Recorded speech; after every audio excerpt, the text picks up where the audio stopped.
Join India's #1 Commerce Institute, Indian Institute of Commerce, Lakshya. Admission open for 2024 academic year. 21ാം വയസ്സിൽ life is settled. Reenu എന്നുള്ള അവരുടെ relationship നമുക്ക് ശരിക്കും തോന്നും ഇവർ രണ്ടുപേരും ഒന്നിച്ചിരുന്നെങ്കിൽ നന്നായിരുന്നു എന്നുള്ള റിജക്ട് ചെയ്യുമ്പോഴൊക്കെ റീനുവിനോട് പറയാൻ തോന്നും അവനെ പ്രേമിക്കുക അവൻ നല്ല പോരാണ് അവൻ. അതെ, മല്ലികാർജുന എന്ന് പറഞ്ഞ ഒരു തിയേറ്ററിൽ പോയിട്ട് ഞങ്ങൾക്ക് അത് ഭീകര എക്സ്പീരിയൻസ് ആയിരുന്നു. എന്തോ 800 സീറ്റ്സ് എന്തോ ആണ് ഓക്യുപ്പൻസി. അത് ഹൗസ്ഫുൾ ആണ് അവിടുത്തെ ഷോ. അവിടെ ചെന്ന് ഇന്റർവെല്ലിന് ചെന്ന് കയറിയപ്പോ തന്നെ അവര് ഇന്റർവെല്ലേ ആയിട്ടുള്ളൂ, കഴിഞ്ഞിട്ടില്ല. അപ്പൊ അവര് മിണ്ടാൻ സമ്മതിച്ചിട്ടില്ല സത്യം പറഞ്ഞു കഴിഞ്ഞാലും. പട്ടിനെ കണ്ട് വീഴുന്ന സാധനങ്ങളാണെങ്കിലും അല്ല, ആ സമയത്ത് തോന്നിയതാണ്. അതെ, അത് ആക്ച്വലി വീഴാൻ പോയതാണ്. ആദ്യത്തെ ഇതില് വീഴുന്ന പോലെ ചെയ്തു ആദ്യത്തെ ടേക്കിൽ. അത് പക്ഷെ അഭിനയിച്ച പോലെ പിന്നെ രണ്ടാമത്തെ ടേക്കിൽ അത് ശരിക്കും വീണു. അവിടെ ഞാൻ ആദ്യം സംഗീതേട്ടാന്നാണ് വിളിച്ചിരുന്നത് തണ്ണീർമത്തനില്. എനിക്ക് ഈ പ്രേമിൽ ചെയ്തതിന് ശേഷം എനിക്ക് ഇയാള് ചേട്ടാന്ന് വിളിക്കാൻ തോന്നുന്നില്ല.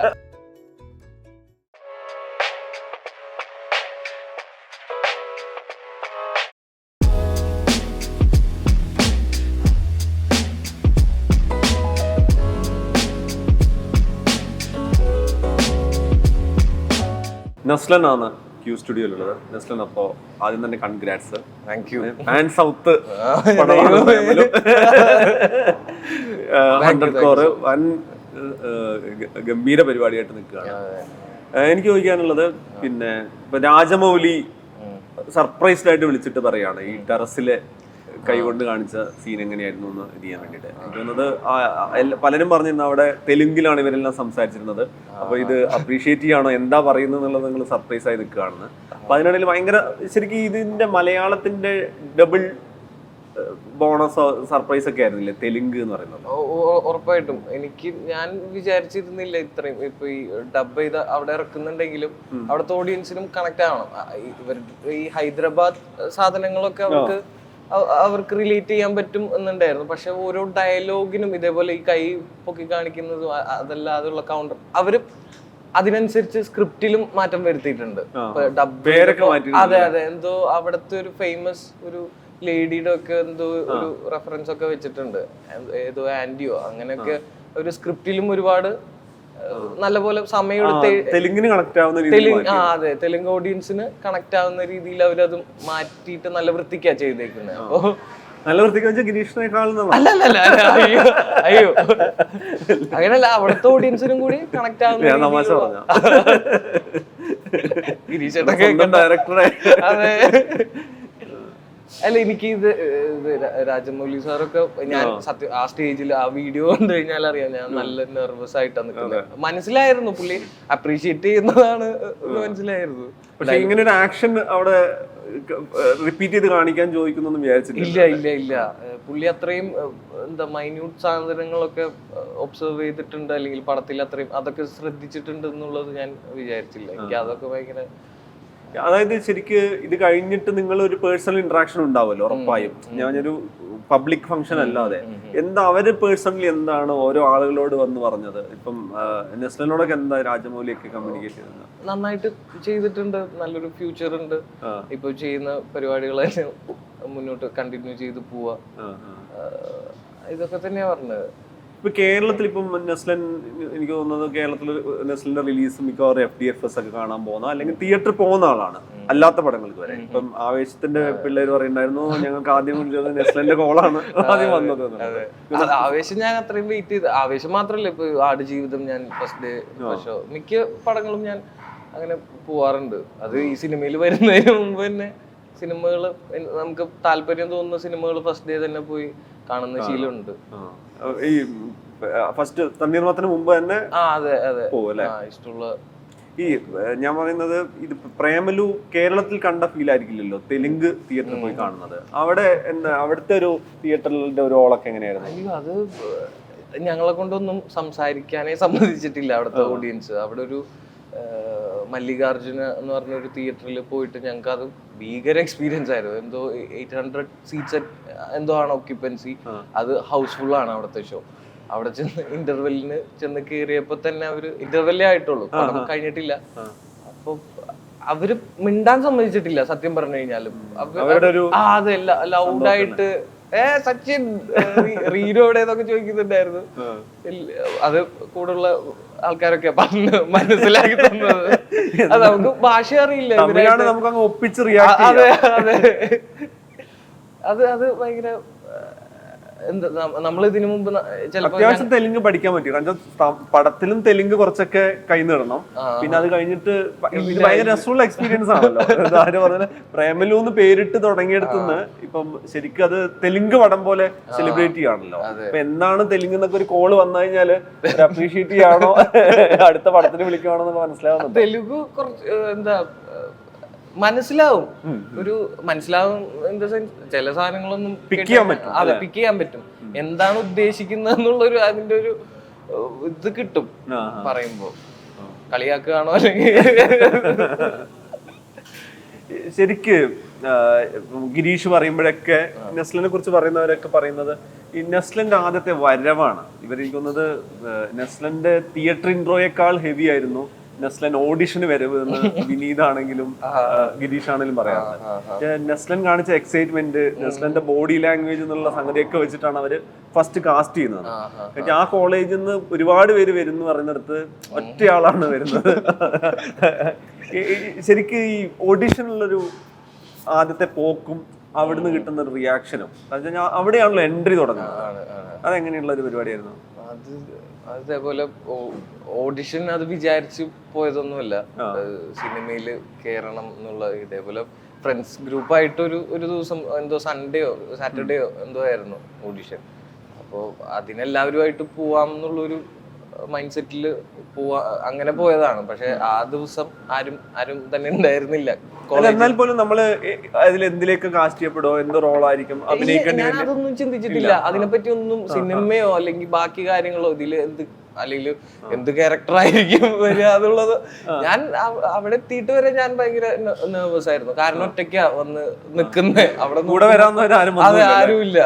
ഞാൻ എന്റെ ബ്രദറിനെ വരെ വിളിച്ചിട്ട് അവൻ വരെ വന്നില്ല. അപ്പൊ എനിക്ക് ഇവിടെ വെച്ച് നാണം കെട്ട് കഴിഞ്ഞാൽ അത് വേറെ ആരും കാണില്ല എന്നുള്ളൊരു ധൈര്യത്തിലാണ് ഞാൻ. അതെ, പിന്നെ അകത്തേക്ക് കയറുന്നതും പിന്നെ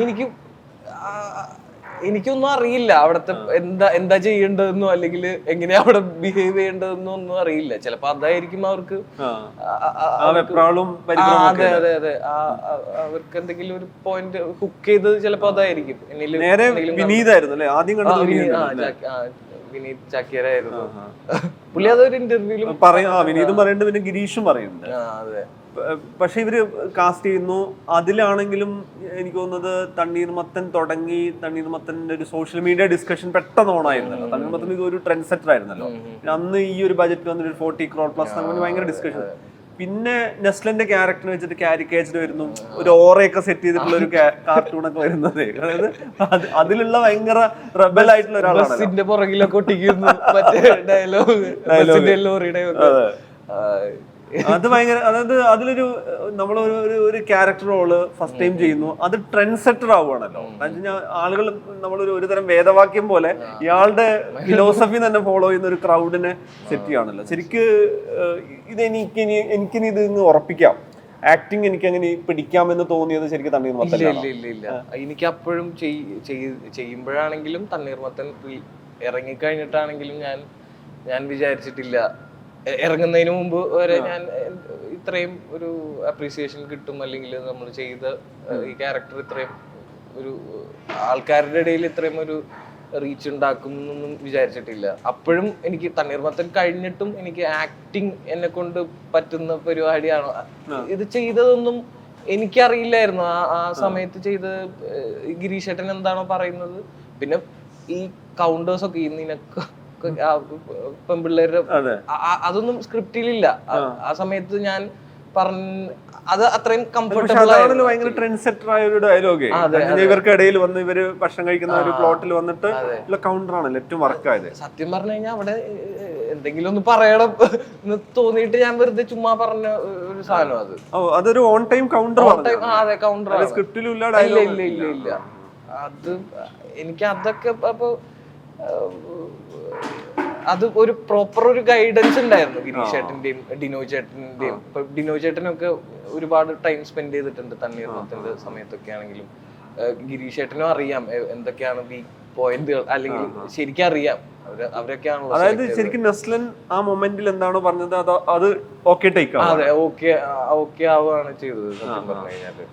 പക്ഷെ ഫസ്റ്റ് ഷോട്ട് എന്ന് പറയുന്നത് ജെയ്സന്റെ വീട്ടിൽ പോകുന്നതായിരുന്നു അല്ലെ, ഒരു സോങ്ങിന് വേണ്ടിട്ട് എടുത്തത്. അത് നമ്മൾ കണ്ടിട്ടില്ല. അത് കണ്ടിട്ടില്ല, അത് അത്രയും വൃത്തിയോട് കൊണ്ടായിരിക്കും. പക്ഷെ വേറെ രീതിയിൽ ഈ സീനൊക്കെ ഷൂട്ട് ചെയ്യുമ്പോഴേക്കും കുറച്ചുകൂടി എല്ലാവരുമായിട്ട് നല്ല രീതിയിൽ ആയി, ഫ്രണ്ട്സ് ഗ്യാങ് ആയി, ടീമായി. അതെ, തണ്ണീർമത്തൻ ടീം ഫോം ചെയ്ത് നമുക്കൊന്ന് പറഞ്ഞു നോക്കാന്നുള്ള കോൺഫിഡൻസ് ഒക്കെ ആയി. അതെ അതെ അതെ അതെ. ആ ഒരു മടി ഉണ്ടായിരുന്നില്ല. ഇപ്പൊ നമുക്ക് പറയാൻ ആ സമയത്ത് ക്യാമറക്ക് മുമ്പിൽ അങ്ങനെ പറയാൻ, നമുക്ക് തോന്നുന്ന കാര്യം പറയാനുള്ളൊരു ഫ്രീഡം ഒക്കെ ഉണ്ടായിരുന്നു ആ സമയത്ത്. അതിലേക്ക് എത്തിയായിരുന്നു. ഈ നെസ്ലിന്റെ ആദ്യത്തെ സിനിമ മുതൽ എല്ലാവരും ശ്രദ്ധിച്ച കാര്യം, എല്ലാവരും അപ്രീഷിയേറ്റ് ചെയ്യുന്ന കാര്യം, ഹ്യൂമറിലുള്ളൊരു അസാമാന്യ ടൈമിങ്ങും വഴക്കുമാണ്. ഇപ്പൊ ഈ പ്രേമലുവിന്റെ കാര്യത്തിലാണെങ്കിൽ ഭയങ്കര ഡിസ്കസ് ചെയ്യുന്നതാണ്. പെട്ടെന്ന് പട്ടിയുടെ ഇത് വന്ന സമയത്ത് റിയാക്ട് ചെയ്യുന്ന സാധനം, തെന്നി വീഴാൻ പോകുന്ന സാധനം. പിന്നെ ഓരോ സിനിമയിലും കാണാം ഓരോ ഭയങ്കര ടൈമിങ്ങിലാണ് ചെയ്യുന്നത്. എല്ലായ്പ്പോഴും അത് ഗംഭീരമായിട്ട് വർക്കാവുന്നുണ്ട്. ഇപ്പം ശരിക്കും നസ്ലൻ സിനിമയ്ക്ക് വരുന്ന മുമ്പാണെങ്കിൽ പോലും ഒരു ഫ്രണ്ട്സിന്റെ അടുത്തോ എവിടേക്കും അതിലൊരു ഹ്യൂമർ സെൻസും ടൈമിംഗ് ഉണ്ടാവുന്ന ഒരാൾ കൂടിയായിരിക്കുമല്ലോ. ശരിക്കും സിനിമയിലെത്തിയപ്പോൾ എന്താ ശരിക്കും വർക്ക് ചെയ്യുന്നത്? സിനിമയിൽ ക്യാമറയ്ക്ക് മുന്നിലൊരു പെർഫോമൻസ് കൂടിയാണല്ലോ. ഈ ഹ്യൂമർ സൈഡിലൊക്കെ എന്താ ശരിക്കും വർക്ക് ആവുന്നത്?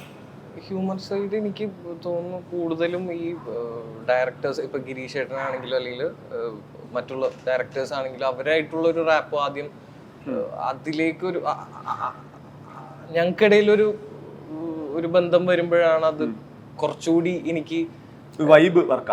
അതെ, എനിക്ക് കുറച്ചുകൂടി ഞാൻ എന്താ പറയാ, കൺട്രോൾഡ് അല്ലാതെ, അല്ലെങ്കിൽ എനിക്ക് ചെയ്യാൻ തോന്നുന്ന കാര്യങ്ങൾ ചിലപ്പോൾ ഞാനൊന്ന് പറഞ്ഞു നോക്കും, അല്ലെങ്കിൽ ചെയ്ത് കാണിച്ചു നോക്കും. അപ്പോൾ എനിക്ക് മെയിൻലി ആ ഒരു ഫ്രണ്ട്ഷിപ്പ്, ആ ഒരു റാപ്പ് ആദ്യം സെറ്റ്. അതായത് ഇപ്പൊ ഞാൻ ചോദിക്കുന്ന ഒരു സീൻ പറഞ്ഞു കഴിഞ്ഞാല് ഞാൻ എൻ്റെ ഒരു വേർഷൻ കാണിക്കാം, അല്ലെങ്കിൽ ഞാൻ ഇങ്ങനെ ഒന്ന് ചെയ്തു നോക്കാന്ന് പറയുകയാണോ, അല്ലെങ്കിൽ കംപ്ലീറ്റ് ഡയറക്ടർ പറയുന്ന സെറ്റിംഗ്സിലേക്ക് ചെയ്യുവാണോ ചെയ്യുന്നത്? കാരണം കുറെ കഴിയുന്നുണ്ട്. ഇപ്പം ഇതിൽ നോക്കിക്കഴിഞ്ഞാൽ നമ്മള് കംപ്ലീറ്റ് എന്റർടൈൻ ചെയ്യുന്ന രീതിയിലാണ് ഇതിന്റെ ഫണ്ണ്. അത് കയറി വരികയാണല്ലോ. ഇപ്പം നമ്മള് ഈ പറയുന്ന കോളേജ് സീനില് ഈ പറയുന്ന ക്യാരക്ടറിന്റെ ഇൻട്രൊഡക്ഷൻ മുതൽ പിന്നെ അങ്ങോട്ട് നോക്കിക്കഴിഞ്ഞാൽ ഒരു മാരത്തോൺ പോലെയാണല്ലോ. ഇടയ്ക്ക് ബ്രേക്ക് ആവുന്നില്ലല്ലോ, ഒറ്റ മൂഡിലാണല്ലോ പോകുന്നത്. അത് ശരിക്കും എങ്ങനെയാണ് ചെയ്യുന്നത്? നിങ്ങൾക്ക് ഓൾറെഡി ഒരു ഫുള്ള് പൂർത്തിയായ ഒരു സ്ക്രിപ്റ്റ് ഒക്കെ ആണല്ലോ കിട്ടുന്നത്. ഞാൻ പറഞ്ഞ ഗിരീഷിന്റെ പടത്തിന്റെ കാര്യത്തിലാണ്. പ്രേമലാണെങ്കിൽ ഒരു കംപ്ലീറ്റഡ് സ്ക്രിപ്റ്റ് കിട്ടുന്നു, പിന്നെ ഷൂട്ട് സ്റ്റാർട്ട് ചെയ്യുന്നു. തണ്ണീർമത്തനും ഇതും ഒരേ മെത്തേഡും ഒരേ മോഡലും തന്നെയാണോ ചെയ്യുന്നത്? എനിക്ക് തോന്നിയിട്ടുള്ളത് കൂടുതലും നമ്മളുടെ കൂടെ ഉള്ള ആൾക്കാർ, അല്ലെങ്കിൽ കോമ്പിനേഷനിൽ വരുന്ന കോ ആർട്ടിസ്റ്റുകളും കൂടി നമുക്ക് ഇപ്പൊ സംഗീതമൊക്കെ എനിക്ക് ഭയങ്കര കോൺട്രിബ്യൂട്ട് ചെയ്യുന്നു. അതെ അതെ. പുള്ളിക്കാരനൊക്കെ ഈ തല തിരിച്ചിട്ടൊക്കെയാണ് ഇതില് പ്രേമലുവില് എന്നെ വിളിക്കുന്നതും, അല്ലെങ്കിൽ ഭയങ്കര ആ ഒരു ബോഡി ടച്ചിങ് പരിപാടി കൂടുതലാണ്. അപ്പൊ നമുക്ക് കൂടെ നിൽക്കുന്നവര് നന്നായിട്ട്, അല്ലെങ്കിൽ അവരുടെ കോൺട്രിബ്യൂഷൻ കൂടിയും നമ്മളെ ഹെൽപ്പ് ചെയ്യുന്നുണ്ട് ആ ഒരു സിങ്ക് വർക്ക് ചെയ്യാനായിട്ട്, ആ ഒരു സീൻ വർക്ക് ആവാൻ വേണ്ടിയിട്ട്. ഇതില് തന്നെ ഇപ്പൊ നിങ്ങളുടെ മറ്റേ കൂപ്പർ റൈഡിന്റെ ആ സീനാണെങ്കിലും, പിന്നെ ഈ മറ്റേ താത്തന്റെ അവിടെ വെഡിങ്സ്, അതാണല്ലോ ഭയങ്കര ഫൺ റൈഡ് സ്റ്റാർട്ട് ചെയ്യുന്നത്. ഞാൻ ഭയങ്കര ഹെവി ആവുന്ന സാധനമല്ല അവിടെ എന്ന് വെച്ച് കഴിഞ്ഞാൽ കൗണ്ടർ സംഗതി, പിന്നെ ആ മറ്റേ മുറുക്കാൻ സീൻ എല്ലായിടത്തും ഓരോ എപ്പിസോഡ് പോലെയാണ്. പക്ഷെ അവിടെ ഇപ്പൊ സച്ചിൻ എന്ന് പറഞ്ഞ ക്യാരക്ടറാണെങ്കിൽ ഒരേ എനർജിയിൽ ഇതിലൊരു എന്താ പറയാ, ഒരു മത്സരം പോലെയാണല്ലോ പെർഫോം ചെയ്തെടുക്കുന്നത്. ഇത് പല സമയത്ത് ഷൂട്ട് ചെയ്യുന്നതാണ്. ഇതിലൊരു ആക്ഷൻ ഇമോഷണൽ കണ്ടിന്യൂറ്റി ഒക്കെ വേണമല്ലോ. ഇന്ന് ഷൂട്ട് ചെയ്തിട്ട് അടുത്ത ദിവസം വരുന്ന സമയത്തൊക്കെ. ഇപ്പൊ ഈ ഹ്യൂമറിന്റെ കാര്യത്തിൽ എങ്ങനെ ഈ കണ്ടിന്യൂറ്റി എന്ന് പറയുന്ന സംഗതി സംഭവിക്കുന്നത്? മിക്കതും ആ ഒരു സമയത്ത്, ഇപ്പൊ ഷൂട്ട് ചെയ്യുന്ന സമയത്താണ് കൂടുതലും അങ്ങനത്തെ നമ്മളുടെ ഇപ്പൊ ഈ പറഞ്ഞ പട്ടിനെ കണ്ട് വീഴുന്ന സാധനങ്ങളാണെങ്കിലും അല്ല, ആ സമയത്ത് തോന്നിയതാണ്. അതെ, അത് ആക്ച്വലി വീഴാൻ പോയതാണ്. ആദ്യത്തെ ഇതിൽ വീഴുന്ന പോലെ ചെയ്തു ആദ്യത്തെ ടേക്കിൽ. അത് പക്ഷെ അഭിനയിച്ച പോലെ പിന്നെ രണ്ടാമത്തെ ടേക്കിൽ അത് ശരിക്കും വീണു. അവിടെ ഞാൻ വീഴണമെങ്കിൽ വീഴട്ടെ എന്ന് കരുതിയിട്ട് ഓടിയിട്ട് അങ്ങനെ വീണു. അപ്പൊ നമുക്ക് ആ മിക്ക ഹ്യൂമർ സാധനങ്ങളും നമുക്ക് ആ ഒരു സമയത്ത് നമുക്ക് ഈ സിറ്റുവേഷനിൽ ഇങ്ങനെ വന്നാൽ നന്നായിരിക്കും എന്ന് തോന്നുന്ന സാധനങ്ങളാണ്. അത് എങ്ങനെയോ വർക്കാവുന്നു.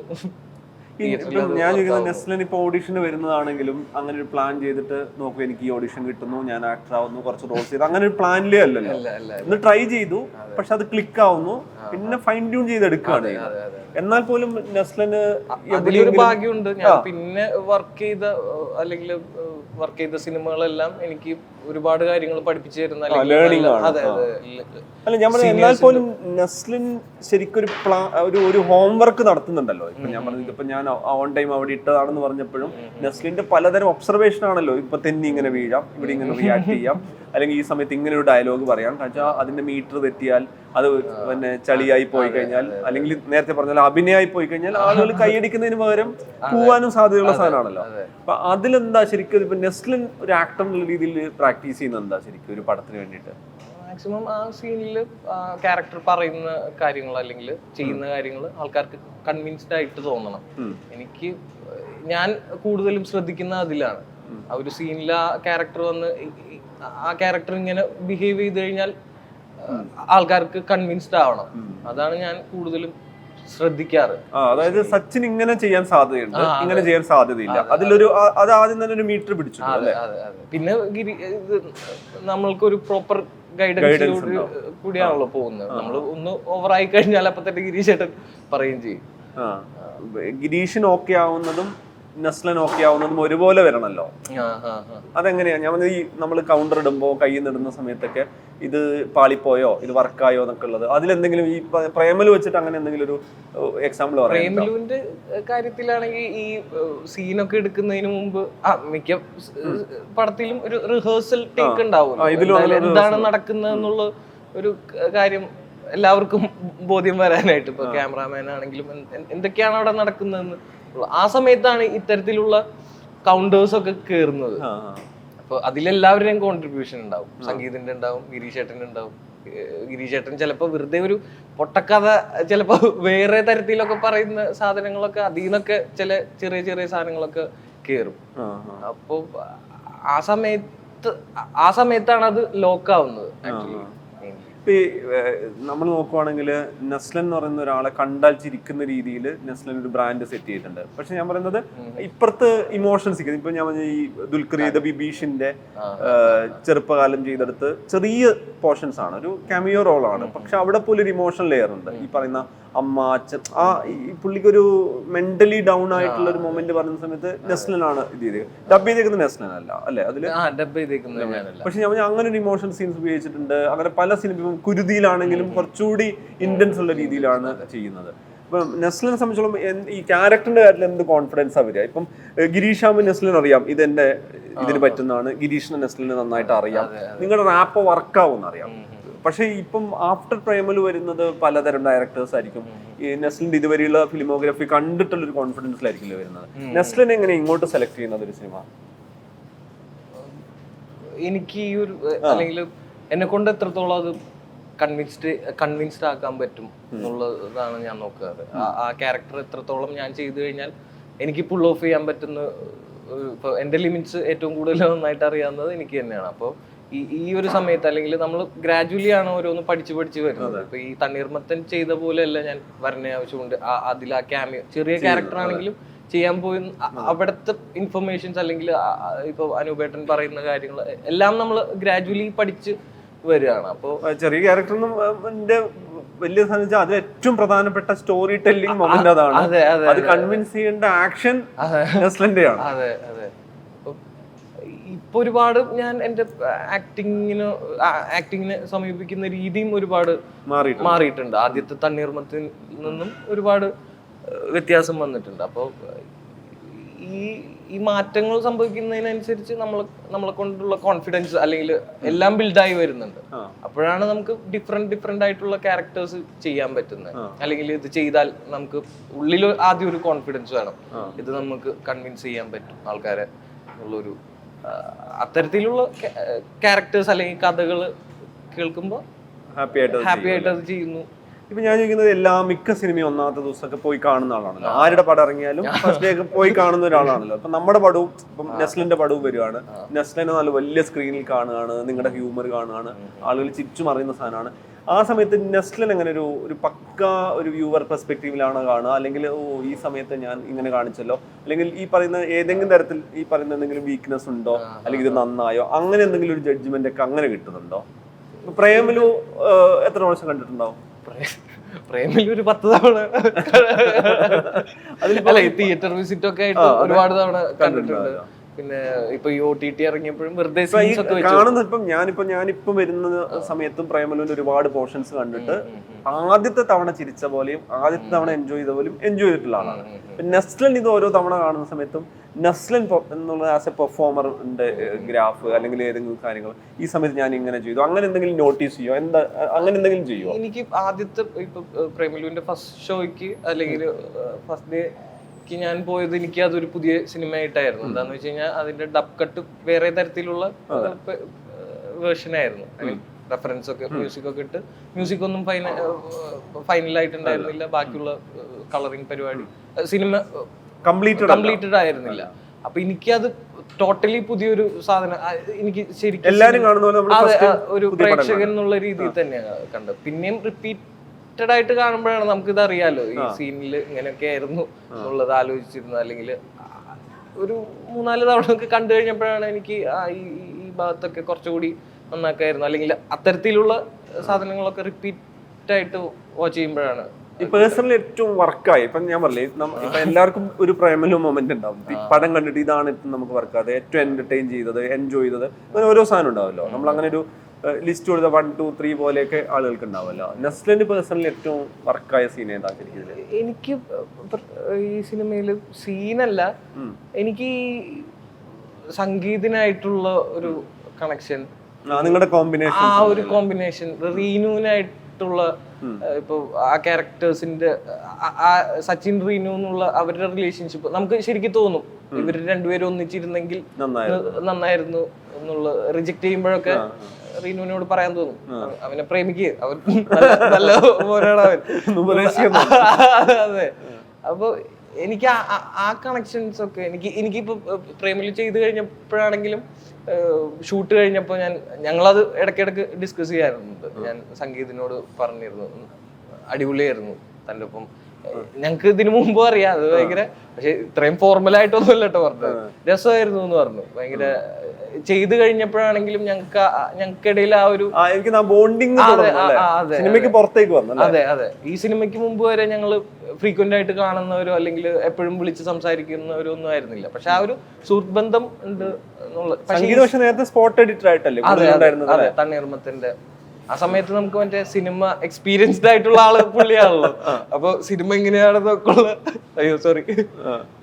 പുള്ളിയുടെ ഞങ്ങള് മറ്റേ ഫ്രഷേഴ്സ് ആണ്, പുള്ളിയാണ് സീനിയർ. അപ്പൊ മറ്റേ ഇരുന്ന് കഥ പറയുന്നതൊക്കെ പുള്ളിയായിരുന്നു തണ്ണീർമത്തല്ല. അപ്പൊ നിങ്ങൾക്കുള്ള ഒരു ബ്രീഫ് ഒക്കെ തരുന്നു. അതെ അതെ.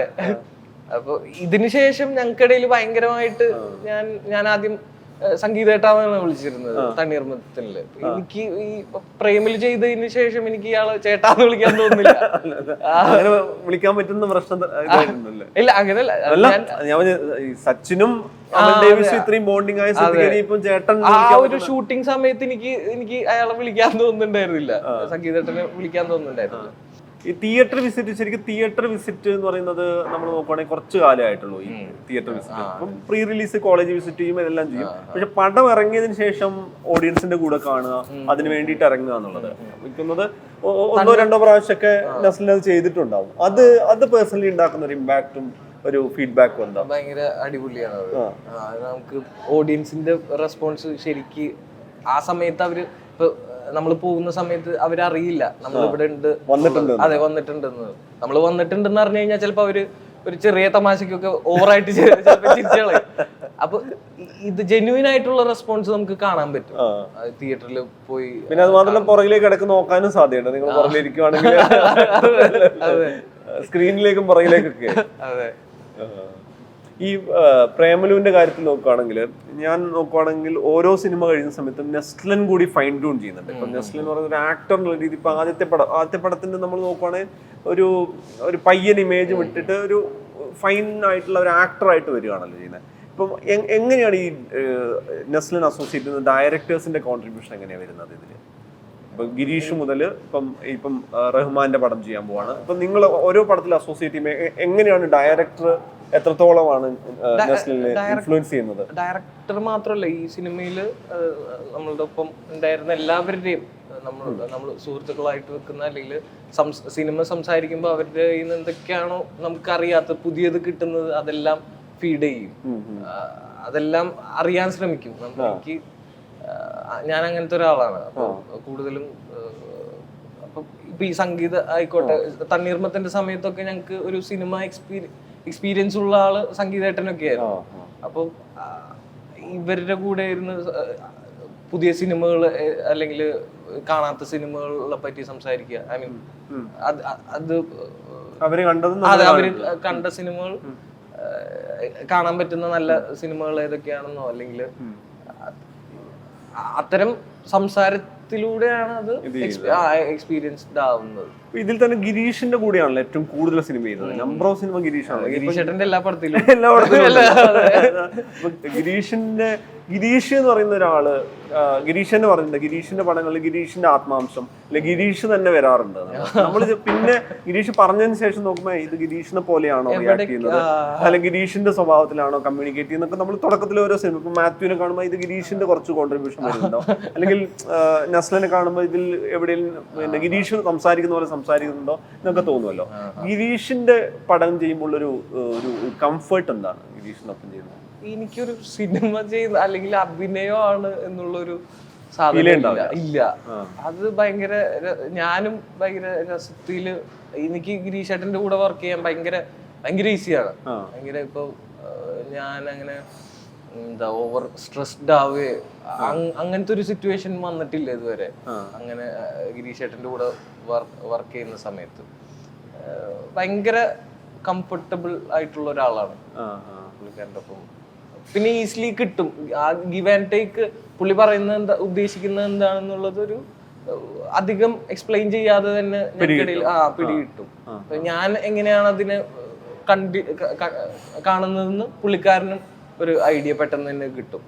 ഇപ്പൊ നമ്മൾ പ്രേമല് നോക്കുകയാണെങ്കിൽ ശരിക്കും അതില് റീനു ഉണ്ട്, അമൽ ഡേവിസ് ഉണ്ട്, ഇവരൊക്കെ ഉണ്ടെങ്കിൽ പോലും നമ്മളൊരു സച്ചിൻ വേഴ്സസ് ആദി, ഞാനൊരു ഫൈറ്റ് മോഡ് ഓൺ ആക്കി കഴിഞ്ഞാൽ ഇവര് രണ്ട് വശത്ത് നിൽക്കുന്നതായിട്ടാണല്ലോ നമ്മൾ തോന്നുക. അപ്പൊ അപ്പുറത്തെ ശ്യാമാണ്, ഇപ്പുറത്തെ നെസ്ലിൻ ഉണ്ട്. ഇപ്പം സിനിമയുടെ ഇപ്പോഴത്തെ ഓരോ കട്ട്സും റീലൊക്കെ വരുമ്പോൾ ഇവര് തമ്മിലുള്ള ഒരു ഫൈറ്റ് മോഡാണല്ലോ ഭയങ്കര രസമായിട്ട് ക്ലൈമാക്സ് വരെ വരുന്ന സമയത്തെ. നിങ്ങളെ സംബന്ധിച്ചോളം നിങ്ങൾ ഭയങ്കര ചില്ലായിട്ടുള്ള, എനിക്ക് തോന്നുന്നത് അതായത് ഒരു ഭയങ്കര അഫെക്ഷനേറ്റ് ആയിട്ട് അങ്ങോട്ടും ഇങ്ങോട്ടും പോകുന്ന ആളുകളായിട്ടാണ് ഇപ്പൊ ശ്യാമിന്റെയും നെസ്ലിന്റെയും ഒക്കെ ഫോട്ടോസ് ഒക്കെ കാണുന്നത്. നിങ്ങൾ ഒരു ഓഫ് സ്ക്രീനില്, നിങ്ങൾ ഓൺ സ്ക്രീനിൽ ഇങ്ങനെ ഭയങ്കര ബദ്ധവൈരികളായിട്ട് അങ്ങോട്ടും ഇങ്ങോട്ടും ഒരു ഈഗോയും കോംപ്ലക്സും ഫൈറ്റ് ഒക്കെ ഉള്ള രീതിയിലാണല്ലോ ചെയ്യുന്നത്. നിങ്ങൾ അതിന് വേണ്ടിയിട്ടുള്ള ഒരു റിഹേഴ്സല് നിങ്ങൾ വളരെ ഇപ്പം ആദിയോട് ഒരു തരം കലിപ്പ് മൂത്ത് നിൽക്കുന്ന ഒരാളായിട്ടാണ്. ഇത് എനിക്കില്ലാത്ത പലതും ഉള്ള ഒരാളാണ് ആദി. തിരിച്ചും അങ്ങനെയാണല്ലോ. ആ ഒരു ഫൈറ്റ് മോഡിലാണല്ലോ നിൽക്കുന്നത്. നിങ്ങളത് ഓൺ സ്ക്രീൻ ഓഫ് സ്ക്രീൻ സംഗതി എങ്ങനെയാ മാറ്റി മറിക്കുന്നത് അവിടെ എത്തുമ്പോ? അത് സ്ക്രിപ്റ്റിൽ തന്നെ അല്ലെങ്കിൽ കഥയിൽ തന്നെ ഇപ്പൊ പറഞ്ഞ പോലെ തന്നെ വെൽ റിട്ടൺ ആണ്. ആ ഒരു ഇവനില്ലാത്തത് എന്തൊക്കെയാണ്, ഇവനുള്ളത് എന്തൊക്കെയാണെന്നുള്ളത് നമ്മൾ ആ സമയത്ത് അതൊക്കെ ആയിരിക്കുള്ളൂ ആലോചിക്കുക. അത് ഈസി ആയിട്ട് നമുക്ക് കുറച്ചും കൂടി ഫ്രണ്ട്സ് ആയിട്ടുള്ളവർക്കിടയിലാണെങ്കിൽ അത് അഭിനയിക്കാനും കുറച്ചും കൂടി കംഫർട്ടബിൾ ആയി അതെ സെറ്റ് ചെയ്തെടുക്കുന്നത്. പിന്നെ ആദ്യം ഭയങ്കര അടിപൊളിയായിട്ട് ചെയ്തിട്ടുമുണ്ട്. എനിക്ക് ഞാനത് ശ്യാമിന്റെ അതൊട്ടും പ്രതീക്ഷിച്ചില്ല. ഞാനത് ശ്യാമിനോടും പറഞ്ഞിട്ടുണ്ട്. ഭയങ്കര അടിപൊളിയായിട്ട്. ശ്യാമ് മുമ്പ് ചെയ്ത രീതിയിലുള്ള ഒരു ക്യാരക്ടറേ അല്ലല്ലോ. അതെ അതെ വേറെ തന്നെ ഒരു പിന്നെ പുള്ളിയുടേതായ മാനേഴ്സും സ്റ്റൈല് സാധനങ്ങളൊക്കെ ത്രൂ ഔട്ട് വേണല്ലോ. അതെ അതെ. ഇപ്പൊ നെസ്ലിൻ അറിയാണ്, നെസ്ലിൻ ഇപ്പൊ ഇത്രയും പടങ്ങളുടെ ഒരു പ്രായമായി, ഞാൻ കൂടുതൽ പടം ചെയ്തല്ലോ. അപ്പം നെസ്ലിനെ കാണുന്ന നെസ്ലിന്റെ എല്ലാ പടം കണ്ടാൽ നെസ്ലിന്റെ മാനറിസം, ബോഡി ലാംഗ്വേജ്, സ്റ്റൈല് സാധനങ്ങളൊക്കെ അറിയാം.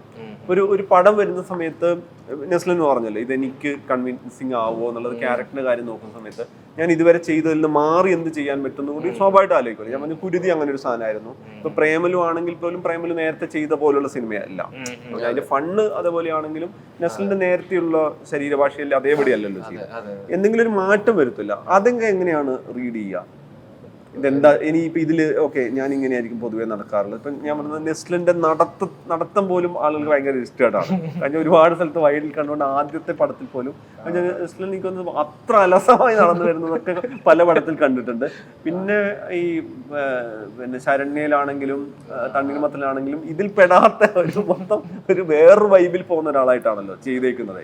ഇതിലാണെങ്കിലും എനിക്ക് തോന്നുന്നത് അമൽ ഡേവിസിന്റെ അത്ര ഫോക്കസ്ഡ് ആയിട്ടല്ല സച്ചിനെ കാണിക്കുന്നത്. സച്ചിൻ ഇങ്ങനെ പോകുന്ന കൂട്ടത്തിൽ ഒന്നാം തീയതി നമുക്ക് ഗേറ്റിന്റെ കാര്യം നോക്കാം, ഹൈദരാബാദ് എന്ന് പറയുമ്പോൾ കൂട്ടത്തിൽ അങ്ങ് ഓടിക്കേറുന്ന ഒരാളാണ്. അപ്പൊ ഇതെല്ലാം നമുക്ക് കുറെ കാര്യത്തിൽ രജിസ്റ്റേർഡ് ആണല്ലോ. ഈ സ്റ്റൈല്, ബോഡി ലാംഗ്വേജ്, നടത്തം, ഈ ആടി നടക്കുന്നതാണെങ്കിൽ ഓരോ സാധനം ഉണ്ടല്ലോ. അതിപ്പോ ഒരു അടുത്ത പടം വരുമ്പോ എനിക്ക് ഇന്ന സാധനം വേറെ രീതിയിൽ നോക്കാം, അങ്ങനെ എന്തെങ്കിലും പുതിയത് അപ്ലൈ ചെയ്യണം എന്നൊക്കെ എങ്ങനെയാ അത് പ്ലാൻ ചെയ്യാം?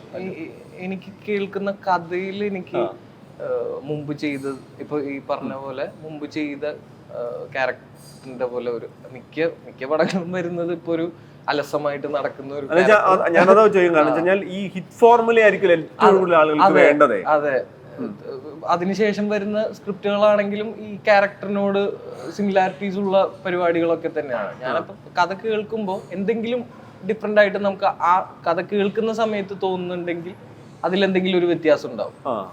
ഇപ്പോ ആ ക്യാരക്ടറിന്റെ എന്തെങ്കിലും ഒരു വ്യത്യാസം ഉണ്ടോ എന്ന് ഞാൻ ആദ്യം നോക്കും. അപ്പോ അത് നോക്കിയിട്ടാണ് ചെയ്യുന്നത്. പിന്നെ അവർക്ക് ഇപ്പൊ ഡയറക്ടർ, റൈറ്റർ അവർക്കിടയിലുള്ള ഇന്ററാക്ഷൻസിൽ നിന്ന് നമുക്ക് ആ ക്യാരക്ടറിനെ പറ്റിയിട്ടുള്ള കൂടുതൽ ഐഡിയാസ് അല്ലെങ്കിൽ എന്തൊക്കെയാണ് എന്നുള്ള രീതികളൊക്കെ നമുക്ക് കിട്ടും. ഇതിന്റെ ഷൂട്ടിംഗ് സമയത്തൊക്കെ അല്ലെങ്കിൽ ഷൂട്ടിംഗ് ഒരു പകുതിയൊക്കെ ആയപ്പോ ഇതിനെപ്പറ്റി വെറുതെ തമാശക്ക് നമ്മളിങ്ങനെ ഓരോ കഥകൾ പറയുമല്ലോ. ഇങ്ങനെ എന്താ സച്ചിൻ പോയി കഴിഞ്ഞിട്ടുള്ള കാര്യങ്ങളും അല്ലെങ്കിൽ അങ്ങനെയൊക്കെ വെറുതെ ചുമ്മാ പ്രേമലു 2 എന്നൊക്കെ പറഞ്ഞ ഇതായിട്ടുണ്ട്. പിന്നെ ഇത്രയും വലിയൊരു സക്സസും കൂടി ചിലപ്പോ ഗിരീഷ് ഏട്ടന്റെ ഉള്ളിൽ ഉണ്ടായിട്ടുണ്ടാവും. ചിലപ്പോ അങ്ങനെ ഒരു തോട്ട് ചിലപ്പോ ഉണ്ടായിട്ടുണ്ടാവും. ഒന്നും പറഞ്ഞിട്ടില്ല. ഒരു പാർട്ട് അങ്ങനെയാണെങ്കിൽ നല്ലതായിരുന്നു.